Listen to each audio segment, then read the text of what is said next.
ایک چھوٹے سے گاؤں میں احمد نام کا ایک لڑکا رہتا تھا۔ احمد بہت پریشان رہتا تھا، کبھی گھر کے مسائل، کبھی دل کی بے چینی اور کبھی مستقبل کا خوف اسے ہر وقت اداس رکھتا۔ وہ لوگوں کے درمیان رہتا تھا لیکن پھر بھی خود کو تنہا محسوس کرتا تھا۔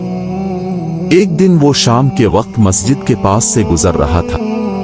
مسجد سے قرآن پاک کی تلاوت کی خوبصورت آواز آ رہی تھی۔ وہ بے اختیار اندر چلا گیا۔ ایک بزرگ نہایت محبت سے قرآن پڑھ رہے تھے۔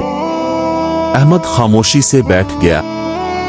جیسے جیسے تلاوت اس کے کانوں میں پڑتی گئی، اس کے دل کو عجیب سا سکون ملنے لگا۔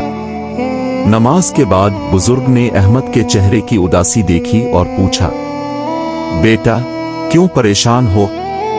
احمد نے دھیمی آواز میں کہا، میرے دل کو سکون نہیں ملتا، ہر وقت خوف اور بے چینی رہتی ہے۔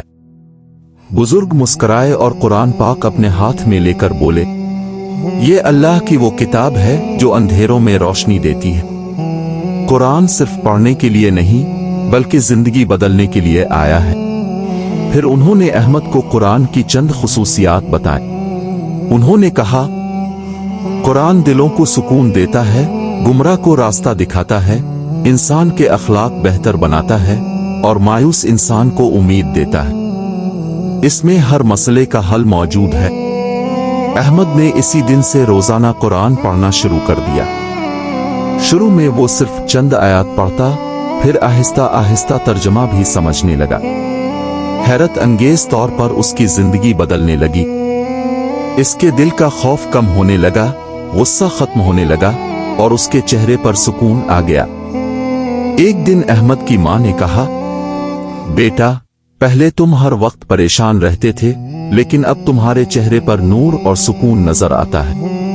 احمد نے مسکرا کر جواب دیا، امو یہ قرآن کی برکت ہے۔